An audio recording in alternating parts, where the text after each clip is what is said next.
fiction, science fiction, horror, fantasy, crime, LGBT, thriller. You have now entered the House of Mystery. Welcome back into the House of Mystery. I'm Al Warren. Mr. Joe Goldberg. No moniker. Thank you. I'm still DIYing. And, I was going to say, I didn't know which way to go because you're power washing out all that real crap off my patio. Plus, I started working on my son's wedding script so I could be Reverend DIYer. Yeah, Goldberg. So it's been a dual day. Yeah, that's a good option for a new show. What's that? The Reverend DIY. The Reverend DIY. Could be a character in a book too. Well, like the priest detective. Yeah. Well, that would be. That's kind of been done, but it's been done. I know, as I'm saying, but that's so there's a market. There's a market. So they say. Yeah, and that's important. Of course, we know all about markets. Well, especially in a market. Yeah. Yeah, we've got a Canadian firefighter. I'm not used to having Canadians. We got to be polite. We got Canadians all the time. No, well, you're not supposed to say that. I'm sorry. He thought he was special. We can cut that out. Yeah, come on. He's special. He is special. And so we're going to talk about his new book, In Spite of Thunder. And the author is Thomas Mark McKinnon. So thank you for being here, Thomas. Thanks for having me, guys. Thomas, you were a firefighter, from what I understand. So going from firefighting to writing is a little bit of a change. It's a little bit softer. So what kind of inspired this change? I was always an academic writer. And once you've done that for long enough, I think you get a little bored with the science behind it. And some of the research is a little tedious. And so I kind of wanted to go a different route and do something a little more creative. And so I'd always written short fiction, if you will. And I wanted to expand into a novel in a genre that was popular, but something that I could sort of sink my teeth into to make my own. Well, and so how do you kind of get into that? Like this, how would you classify this novel? Let's start it that way. I think we'd call it a crime thriller. And what I try to do is walk the line between character-centric books, like, say, a series like Jack Reacher or Jack Ryan or Hieronymus Bosch, and, say, a plot-centric, The Silent Patient, The Turn of the Key, even some of Andy Weir's stuff where maybe the protagonist isn't exactly, the exciting part of it. And I wanted to blend those two ways of writing together and see what I could come up with. Why not write about firefighting? I think it's because I'm inundated with firefighting so much on a weekly basis at work that this is sort of a vacation away from firefighting, if you will. Jude, you didn't see an open market. Is there a firefighter thriller? I know there's TV's inundated with firefighter shows, but I was kind of like, oh, this is going to be interesting. Yeah, and that was a bit of the challenge too. Is I wanted to step away from that world and go into something that I wasn't, I didn't have expertise in. And so I think studying, the FBI and the CIA and that kind of stuff was part of the fun for me. In my next book, like away from this series, the protagonist is a firefighter, although he is an ex-firefighter, so that I can kind of take some of my experiences in that book there. But this one was more of an adventure for me to kind of get down in the trenches and learn something new from a different profession. Let's talk about the premise. What's the premise here of the story? What are people going to get? Sure. So Frank Adler, protagonist, his daughter is about to start university in the next year, and her and her friend decide to go on a trip before they start school on the West Coast of the United States. And she goes away. He's at home with his wife, and she gets kidnapped. That's sort of in the blurb itself, so I'm not giving too much away. And it's sort of a hidden kidnapping. So he doesn't know it's happened, and he kind of has to piece together, why he hasn't heard from her and that kind of stuff. And then I have 2 or 3 plot lines that are moving at the same time, and they seem separate. and I sort of weave them together in the second half of the book, and everything comes together. So who is Frank Adler? Like, how did you come up with that character, and who is he to you? Frank Adler's a character that I created that sort of would be that hero that everyone wants to be. As an author, he's stoic and a family man, and he's not flashy at all. A really big guy, sort of a Jack Reacher-esque character. And I think I wanted to tap into that part of my sort of, super ego, if you will, to create this character. And he happens to be an FBI agent, still working at the time. And everything seems to be going right in his life until this happens. And he kind of has a little bit of a spiral and needs to figure it out. Let me ask a process question, because you said something that was interesting. You said, you wrote a balanced book, character versus plot. And how did you do that? Tell me what that means. So for me, the things that I like to read, they have the twists in them. And I felt like you can take any protagonist and put them into a plot. And so that type of book has always appealed to me. It was the psychological thriller, the big twists, the Quentin Tarantino sort of who is the main character in this book? Is there secondary characters that are as intriguing? And so I thought, I wonder if I could take a character series, like a Reacher or a Hieronymus Bosch, but put him in some kind of situation where it didn't matter so much that it is that protagonist. It's a balance between stories. And so that's sort of what I tried to do is everybody that reads this book could see themselves in that situation. It's not a superhero protagonist.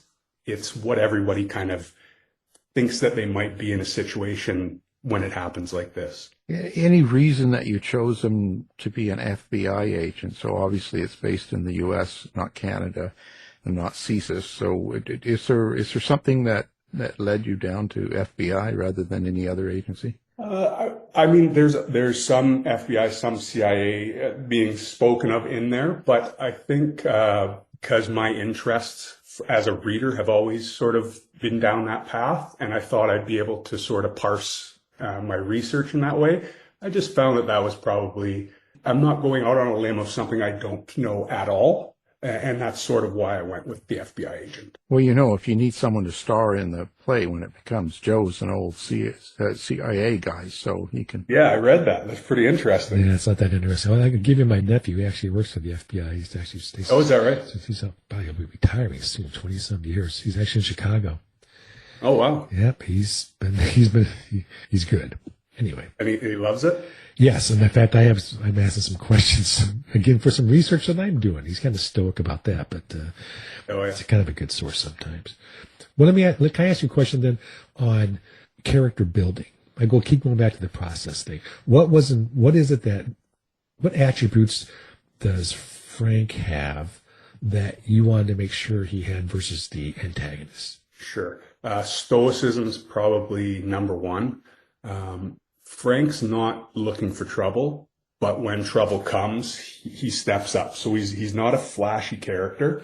But, when shit hits the fan, he's the guy you want on your side sort of thing. And he's an ex-Marine. So he's kind of one of those guys that doesn't have to prove anything. He was in it years ago, overseas, retired from that, moved on to the FBI. And so I wanted it to not feel hokey and not be over the top. And so he's sort of, in my mind, there's elements of my father. My father is very much, quiet and stoic and the manly man sort of thing. And so I brought elements of different people into that character. My wife is certain that I wrote about myself. I keep trying to tell her that it's not me at all, but she seems to have that in her head. She knows you well, right? It's not me, honey. It's not me. Yes, it is. Yes, it Yeah. is. What are you two guys about? Yeah, totally. And then I guess the other thing is in the book, or even like the cover in that, there's a picture of Frank from the back. And of course, everyone, at the fire hall sees it and they ask the same question. Oh, is that you? Is that supposed to be you? Because it's sort of the big bald headed guy. And so I guess I wrote this character not knowing that he's got a little part of me there. Well, did you know going in the attributes of this character, or how did it develop as you put him inside the story? I did. And so I think what I did is I saw all of those characters that other people had created, and I took little bits and pieces of them. And so that was before the story even began. I sort of knew that this is the character, and I'm going to write a story around him.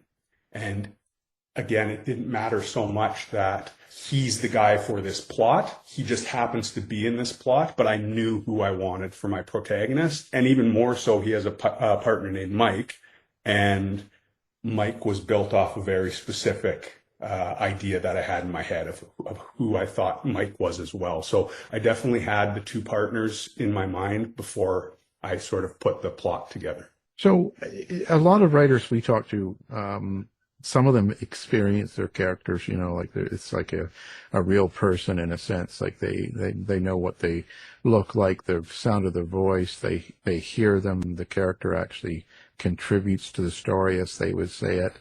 But you coming from an academic sort of writing background, quite often it's a little bit more, it's not quite that way. Let's just say that. So what's your experience with your main characters like Frank Adler or even his partner? So I think what's interesting about that is exactly what you said at the start. I didn't have this formed idea in my mind, but as I wrote it and as I edited it and read it so many times, now the picture of Frank and Mike and these characters is crystal clear. I know exactly what they look like, but I wanted to, and again, that's the reason in the cover that he's facing the other way. I always found, I don't want to show you who you think Frank is. I think your formation of who Frank is in that book as you read through is one of the exciting parts of it. And so, yes, for certain, from coming from that academic background, it was very factual rather than artistic to start, but then it seemed to morph as I went through the book into, now I know who he is and what he looks like and all those things, but I sort of want the reader to go through that process from start to finish as well. So tell me about the bad guy, because every time you ask a writer, they say, I love writing the bad guy. They're more fun to write than the other guys. So tell me about your bad guy. So the bad guys are interesting. There's more than one. And again, the plot, there's different plot lines, and they seem completely disconnected at the start. And that's sort of what I was going for. So one of the interesting things that I picked on is I didn't want a good guy and a bad guy. I wanted nuance. So maybe the bad guy has some good features. Interesting, there's a man named Ernesto Diaz, and he's, your Mexican cartel drug lord. I had different readers through the process, and some of them connected with Ernesto because he was such a family man. As bad as some of the stuff that he does in there, his loyalty to his family sort of resonated with readers. And so you start second guessing yourself of who's a good guy and who's a bad guy. And that goes for, the good guys in my book too. Some of the good guys, aren't your perfect heroes and your princes and that kind of stuff. They have shades of gray as well. But as far as the two main antagonists in the book, one of them is Ernesto Diaz, the cartel lord. And another one is, we'll call him, I don't want to give too much away, but he sort of is your S&P 500 hedge fund manager, we'll say something like that. He's sort of corporate America, billionaire status, that kind of thing. And so I kind of wanted, a diversity in my bad guys, if you will. So what point of view are you writing from? Like who are we hearing when they're telling the story? So it comes for Frank. It's through his view. There's chapters that are in different locations where are from his daughter's view, but generally speaking, you're viewing the book through Frank's view. Okay. So the reader doesn't get ahead of what's happened or who needs, they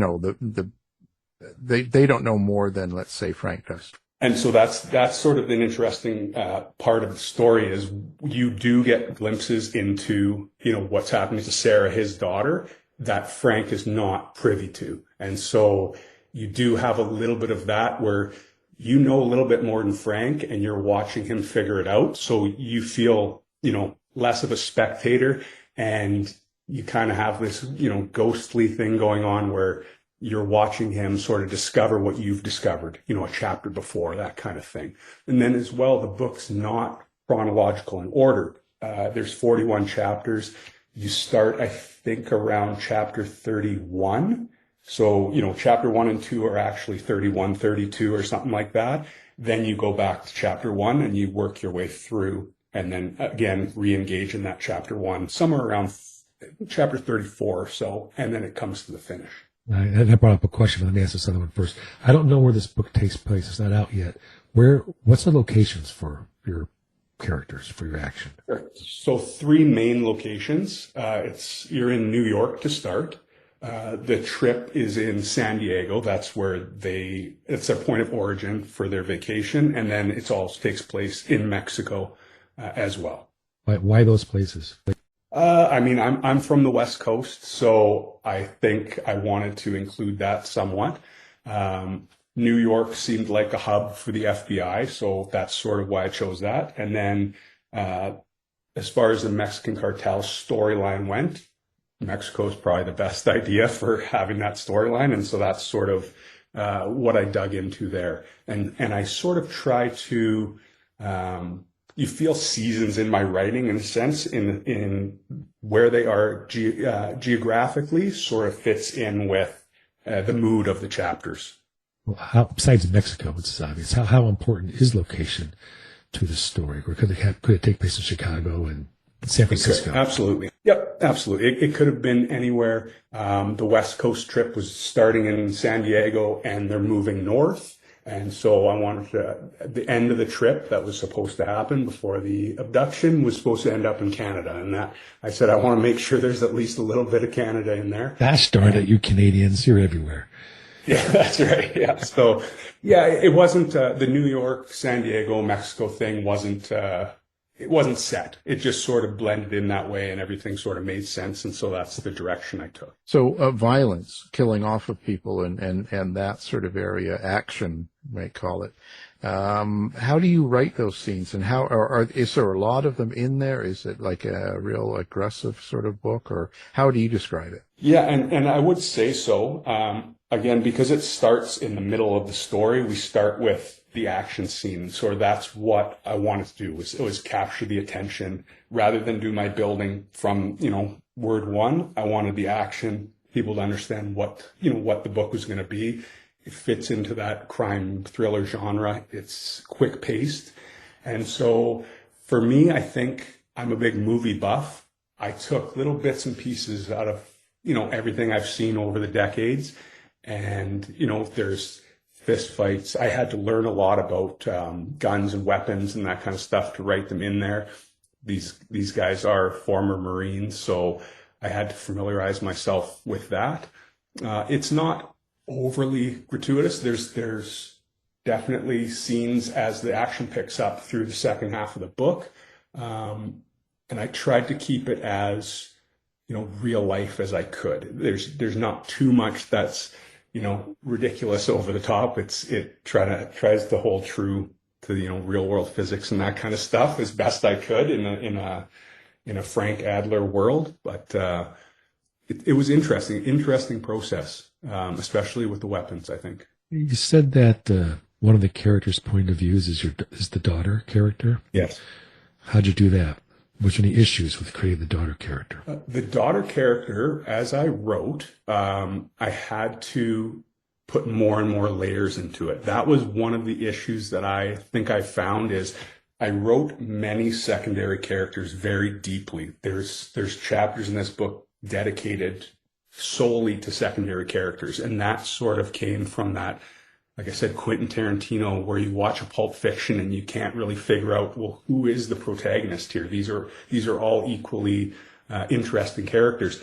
And at first I found that Sarah's character was a little flat because it was sort of, she was taken and what's Frank going to do about it? But I started finding Sarah to be very interesting in her interactions during the abduction scenes, and there's scenes where she's trying to escape and stuff.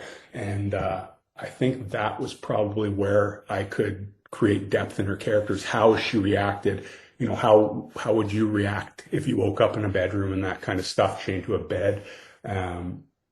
She became deeper as I went through it and wrote from her perspective. And I've rarely done that is written from a female perspective. And so my wife, my mother-in-law, my mother, I sort of, because they were early readers in the book, some of my first drafts, I took a lot of, inspiration from them, sort of their ideas. What would they do? And that seemed to really deepen that character. I don't know, waking up in bed, chained to the bed, sounds kind of Sounds fun like to a me. dream. Thank you very much. Yeah, no patio for you today. You're chained to the bed. Yeah, I'm having a good time here. So, speaking of the characters, then, do you ever take them from people you know? Do you, other than what you've seen and been around, but like real people or people you've seen on a subway or in a coffee shop or while you're at work and stuff like that? And does any of that influence you? 100%, absolutely. And so when you have 1,000 firefighters that you work with every day and you see all these characters, there's definitely bits and pieces from them. I openly admitted to the guys at the hall, there's no one who is, this character is based on you. But we definitely investigate each other psychologically. And I've taken bits and pieces from guys at the fire hall, people I've seen, on scene, in the city sort of thing. And, I think it all seeps in, consciously or subconsciously. I think a lot of these characters, I've probably seen over the years and borrowed from. Yeah, you're supposed to say, "Hey, Barney, I hate your guts. I'm killing you on page 123. Ha ha ha. Have a nice day." Put all the people you hate in the firehouse together. But did you know the end going in, or did it show up as you were writing along? In this instance, when I storyboarded this book, if you could see the storyboard of this book besides the finished product, you'd say, I've never seen two books or two ideas more dissimilar ever. So I had the idea for how I wanted the story arc to go, but no, it really happened organically. And as I said, the book is not in chronological order, and I also didn't write it in chronological order. So for me, I had a middle and I had an ending, and I knew how I wanted to connect those two things. And then I went back and I basically had to write the story into that middle and ending and change the middle and ending as I wrote the beginning again. So it was very, very organic, how everything sort of pieced together. In dialogue, how do you create your dialogue? Are you sitting around and do you dress up like your characters and look in the mirror and talk to yourself, or what's your way of doing it? I think for me, dialogue is probably my strongest asset as a writer, and so and it's probably from watching so many movies over the years, and the movies that I enjoy are very dialogue heavy, and so for me, that's sort of one thing that came naturally, is being able to change between characters and mentally take on, the voice of that character as they speak. And you'll find in this book, everyone has a different dialect, if I will. They're all written differently. Some characters could say the same sentence and it would be written completely different. Some of them swear, some of them don't. And so that's one of my strengths, if maybe it's my only strength, but I find that a lot easier to do is write dialogue than just to write the plot itself or the description of what's going on. Do you kind of have meaning in your characters and what they say and how they tell the story or tell their story? And is there something you want the reader to take away from it, or is this just action and fun? No, there's a lot of subplots within plots. There's some Easter eggs in there. One thing that I found is, drug addiction is a big piece of this puzzle. There's many characters, there's many forms that this sort of drug addiction takes. And I think that's probably one of the, the undertones in the book is there's something to be said about, addiction and the human trafficking elements that we have in society nowadays. It's sort of, microscopic in the book, in the plot, but there's more underneath it. It's not just action, the plot, and where I'm trying to take this character in this book. It has undertones of meaning to me. Were there things that you purposely left out, maybe because of the world as it is right now, or I call it self-canceling, but are there things like, I don't want to get controversial, let me just not put that in there? It's interesting because when I went through the process and was talking with agents and that kind of stuff, I find that seems to come up more and more, right? Where it was sort of like, well, maybe you should do this or stay away from this or kind of, and I really didn't have to take out or move much. I didn't want to stifle my story by thinking too much about that stuff. And I don't think there's anything in it that is controversial to begin with. So I guess it's safe to say that maybe I wouldn't have had to, even if I did that. But I don't think for the most part, I had to touch it too much in that sense. Well, when you're putting together the story then, or, dealing with trafficking and addiction and you've got FBI, you've got all this stuff in there, it's still kind of a thing that people will like or dislike because it's so political right now and so all the stuff going on, especially in the American side. Is that in your mind as you write it, or are you thinking about the reader as you write these stories? Yeah, for sure. So in that way, especially because, with the human trafficking and the sex trafficking and that stuff, I didn't want to go gratuitous on that. I wanted to touch on it. I had a reader yesterday that sort of said like, oh, you kind of mulled over those scenes a little bit. And that's in my head too. There's people that have dealt with that kind of stuff in their life, and I want them to be able to experience and enjoy the book themselves. Maybe they're not into reading that kind of stuff, but I wanted to kind of give the experience that, you can, like the same as with the characters of going through and sort of imagining yourself. I think that's powerful where people can sort of, go through the story and not be, pounded over the head with that level of intensity. It's a little more nuanced than that. And so that was sort of the idea, is I would try to do it a little bit more nuanced. So, writing world, what do you think of it? How would you describe your experience doing this book and the changes it's brought to your life?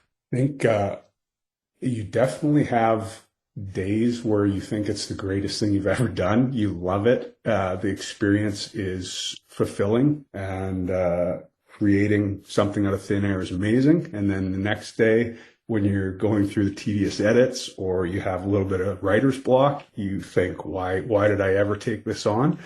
And so I think there is a strengthening mentally when you complete a book like this, of almost in the same way of say, training for a marathon or something like that. You kind of get to the end and it all seems worth it, even though you're sort of questioning yourself as you go through it.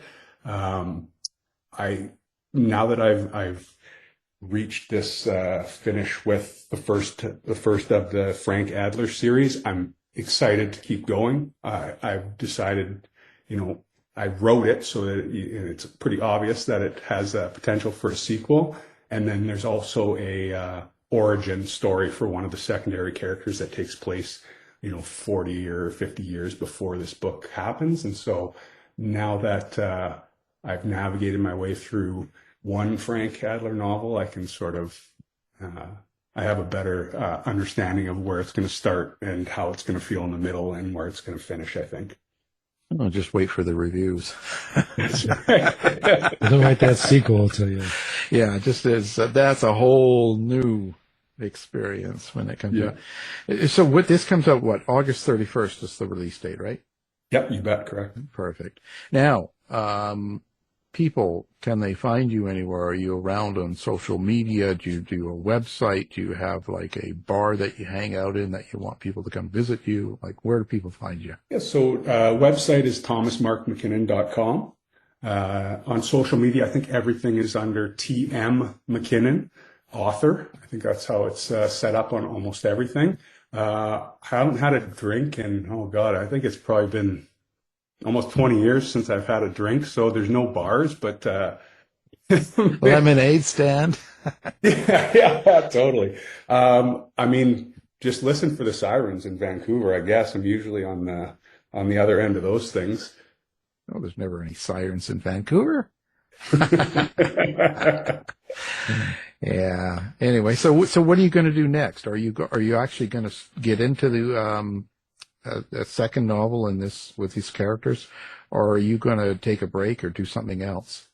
I have 3 in mind right now, and so I'm storyboarding 3 novels. 2 of them are related to In Spite of Thunder. There's the sequel. There's the origin story prequel for that other character, like I said. And then I have one that I've been working on for a little while, and it's in a different genre completely. And romance? Yeah, no, not romance. Fantasy, romance, science fiction. It's a really cool book. But it's sort of... I guess it's sort of a sci-fi in the way that like The Martian or an Andy Weir type book. It's sort of that idea. And that is strictly because I think that's challenging. It's not my go-to genre to read. And so I think a lot of things like this, when you're writing books and doing things in your life, some people look for challenges, and that's sort of what I'm into, is the challenge of, can I learn this, and can I put it on paper, and will it make sense, sort of thing. And that's sort of kind of happened at the same time. Saying that, my readers that I had for this book early, the ARC readers and whatnot, are saying, no, the sequel, you can't just leave us with this right now. We need the sequel to be the next one. So that might be forced on me to kind of do that. Well, play it by ear, see what happens. Totally. Well, we'll have all your contact and website, everything up on our site, as well as your book. And what can I say? It's been a pleasure. So absolutely. Now the book, everyone, August 31st, get out there and buy it. In Spite of Thunder is the book. Thomas Mark McKinnon, thank you for being here. Thanks so much for having me, guys. Appreciate it. This has been a production of the House of Mystery Radio Show. To find out more about our show, guests, or hosts, go to our website at houseofmysteryradio.com.